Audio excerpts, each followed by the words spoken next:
Well, can I thank the IISS for convening the 21st Shangri-La Dialogue, the third that I have attended as Australia's Defence Minister. And I'd like to acknowledge the generational leadership change in our host country, Singapore. The Indo-Pacific can now continue to benefit from the experience and the wisdom of Senior Minister Lee in the years ahead, as we look forward to working closely with Prime Minister Wong. And we do this as next year Australia prepares to mark the 10th anniversary of the Australia-Singapore Comprehensive Strategic Partnership. There is a new era of strategic competition that is reshaping our world and our region. Commentators have framed it in many different ways. East versus West, North versus South, democracy versus autocracy. These frames obscure more than they clarify. At the centre of this competition is quite simply the global rules-based order.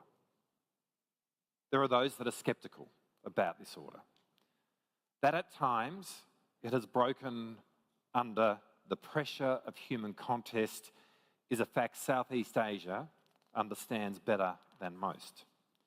And yet, for all its failings, we are far better off with it than without it. Our challenge is not to discard the imperfect, but rather to make the promise of an ideal better.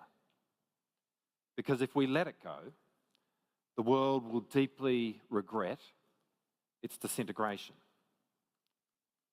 The global rules-based order is not just a device, as some would cynically suggest, to protect the prerogatives of great powers and to prevent the rise of new ones. Rather, at its core is a 200-year project to build a global system that is open and inclusive, an order that is based on rules as much as it is on power, and which seeks to balance the concepts of sovereignty and territorial integrity with the ideas of liberty and equality. And the global rules-based order is not just a Western project. Many thinkers from China, India, Africa, and from across the global South have been central to its formation. Despite its imperfections, this order has come to oversee human activity around the world, as diverse as nuclear non-proliferation, managing global financial risk and international transport by sea and by air. Critically, it has managed the global trading regime that has improved access to markets for developing countries. It has enabled the development of manufacturing not just in the global north, but in the global south. It has created an interdependent network of global supply chains, and in the process of all of this, it has fostered the greatest wealth creation in history. The global rules-based order has helped offset the advantages of the superpowers by giving agency to smaller states. Now, invocations of this order can often be glib, but dismissals of it can be equally shallow and cynical. And we need to think hard about this, because today the global rules-based order is under increasing pressure. We cannot take peace and prosperity of our region for granted. Over the past year, this pressure has increased. With increasing horror and grief, we have watched the unfolding tragedy in Israel and Gaza. When Hamas executed its horrific act of violence on October 7, it was aiming to stymie an accord between Israel and the leading Arab powers. In the process, the hopes of a two-state solution have become much more distant. To be clear, in Australia's view, it is imperative that Hamas not succeed. We call for an immediate humanitarian ceasefire in Gaza, the unconditional release of hostages, increased humanitarian relief for the civilians of Gaza and steps towards a two-state solution in which Israel and Palestine live in peace together within agreed borders.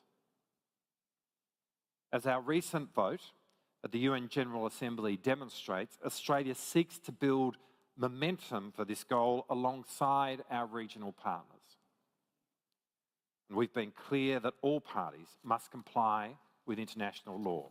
Israel must comply with the binding orders of the International Court of Justice, including to enable the provision of basic services and humanitarian assistance at scale. And we've made clear that Australia respects the International Court of Justice and the International Criminal Court and the important role they play in upholding international law and the global rules-based order. If that order is to apply anywhere, it needs to apply everywhere. At the same time, Australia's position must not be taken as any kind of acceptance of a moral equivalence between Israel and Hamas. Clearly, there is none. Israel is a democratic state. Hamas is a terrorist organisation. Over the last year, we have also witnessed a continued insistence by an increasingly militarised Russia to wage a brutal war against Ukraine, seeking to extinguish Ukraine's sovereignty and the lives and aspirations of its people. Senior figures in Russia even muse about using nuclear weapons and invading other European countries. Russia is a permanent member of the United Nations Security Council that has attacked another country and is threatening to use nuclear weapons if it does not get its way. In truth, it is not the security that drives Russia, but a quest to reclaim a lost empire. It aims to reverse the post-Cold War security order in Europe and, by extension, refashion how the world operates. It aims to shift the global rules-based order from one that seeks to strike a careful balance between sovereignty and liberty, between rules and power, to one that is based on power alone. Russia wants to take us back to a world where spheres of interest reign, where only great powers are truly sovereign and their actions are above any law. That North Korea and Iran have chosen to become Russia's strategic partners in this mission is perhaps not surprising. Both are internationally isolated for their profoundly disruptive behaviour, not least their persistence with nuclear programs in defiance of multiple UN Security Council resolutions. But the deeper question is the implications of China's strategic partnership with Russia, given Russia's current malign and violent path. Vladimir Putin's actions have made Russia a pariah. But China is the world's second largest economy and the major trading partner for Europe and for the United States. It's a great power whose culture, innovation and drive benefits the world in so many ways. Beijing aspires to regional and global leadership. Chinese officials now staff and increasingly lead multilateral institutions that perform the core functions of the global rules-based order. At the same time, China is building a military capability, including a nuclear weapons force that seeks to be on par with the United States. So China's support for Russia raises important questions about the role that it intends to play as a global actor. As China steps up to a larger role, it must accept, like all great powers, that there will be much greater scrutiny on the way it uses its strength and which countries it chooses to partner with.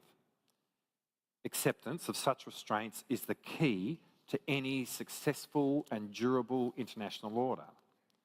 Russia has made clear it accepts no restraints.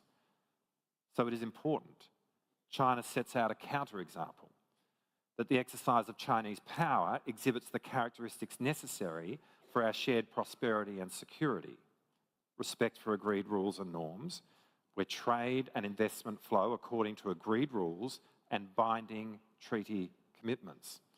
and where disputes among states are resolved via dialogue and in accordance with international law.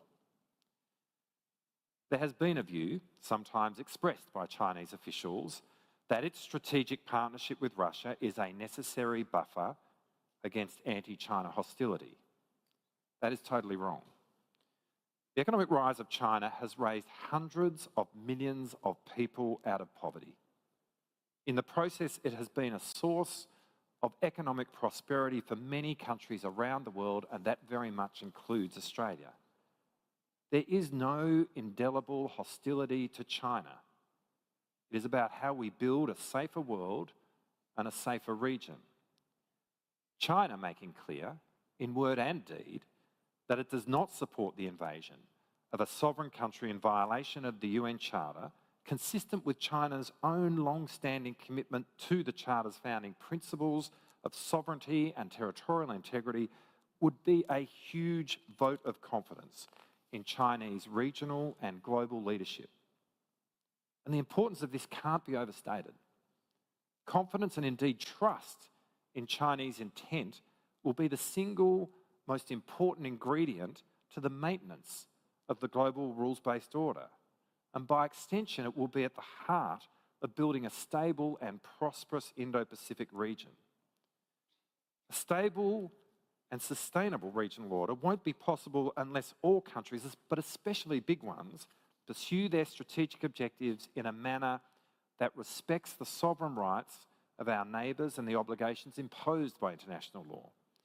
And that's why we must pay attention to China's strategic behaviour and the signals that it sends.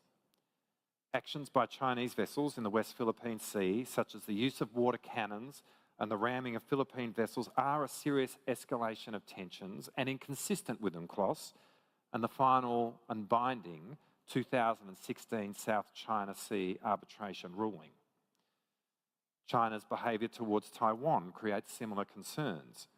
PLA exercises that practice attacks and blockades of Taiwan do not inspire confidence that China prioritises or is planning for a peaceful settlement to the status of the island and its 22 million people. That the PLA has made a record number of incursions across the median line in the Taiwan Strait this year is part of this increasing concerning trend. The Australian Navy has also experienced recent unsafe and unprofessional behaviour by the PLA Navy and the PLA Air Force.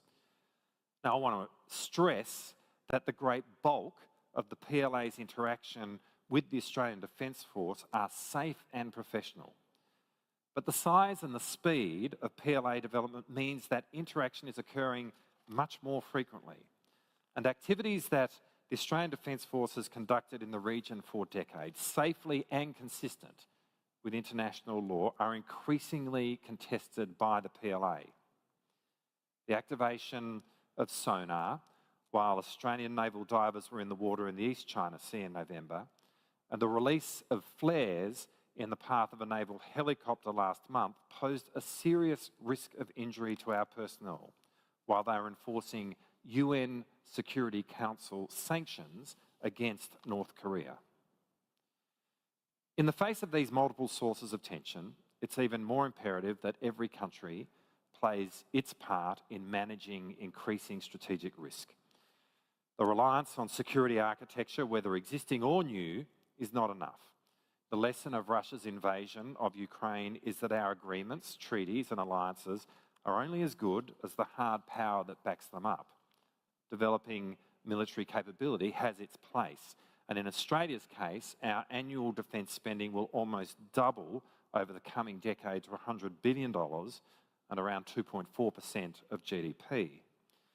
In addition to each nation's individual capabilities, all nations need to invest in a form of collective deterrence. We cannot just appeal to the great powers to conduct strategic competition responsibly. That is too passive. Rather, we should seek, through our own national capabilities and regional architecture, to build a sustainable balance of power in the Indo-Pacific in which no one country in our region is militarily dominant. We must seek a set of conditions in the Indo-Pacific which constrain and ultimately preclude military options as a tool to seize or gain territory by ensuring that the risk of force outweigh any perceived benefit. Australia sees its investment in national defence capabilities as a necessary and prudent contribution to that balance. And we must all deepen our network of strategic partnerships in the Indo-Pacific that more effectively integrate our capabilities. This, of course, has a strong bilateral dimension. Australia is deepening its alliance with the United States, including through enhanced force posture cooperation in Australia, as we welcome recent US force posture enhancements in Japan, the Philippines and elsewhere. But Australia is also expanding its defence relationships with Japan, Korea, India, Indonesia, Singapore, the Philippines, Vietnam and other partners in Southeast Asia. These relationships have in fact never been stronger, reflecting how we are all making choices about how to strengthen regional resilience. But this network effect has to have a strong multilateral dimension as well. And ASEAN is the key to this. Australia was honoured to commemorate 50 years as ASEAN's first dialogue partner during the special summit in Melbourne in March.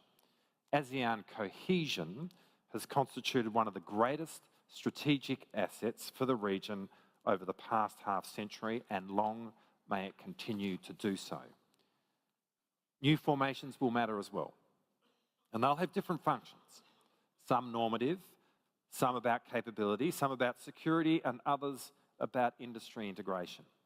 Building more resilient supply chains is a key priority for Australia, which is why I'm endorsing at this dialogue the statement of principles to strengthen the region's defence industrial bases.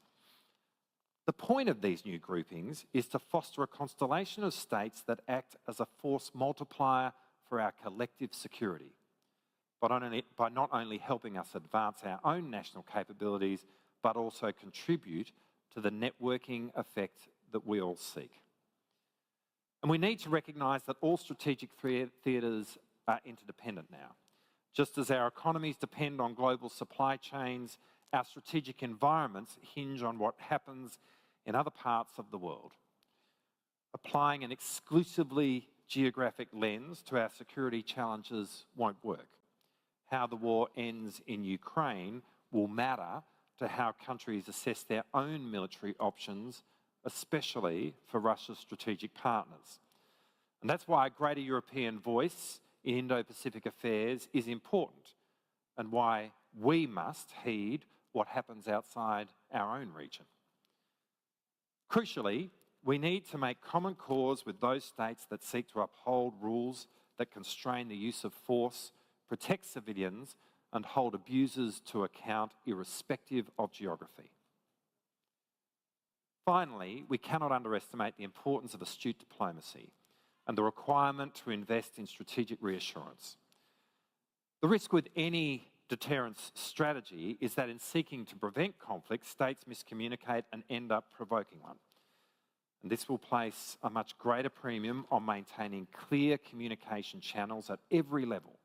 We cannot afford a lack of clarity in strategic intent. So let me be clear about Australia's intent. A stable and sustainable strategic order in the Indo-Pacific cannot be contingent on the internal order of states or on illegitimate concepts such as containment. But equally, that order cannot develop in a strategic environment where sovereign rights and international law are ignored, especially by great powers. We must commit to the work of norm building that allows us to navigate this high-risk period without conflict or coercion, where all countries are free to pursue their national interest and where disputes are resolved through dialogue and in accordance with international law. This is the essence of the global rules-based order, and its maintenance must be the collective mission of us all. Thank you.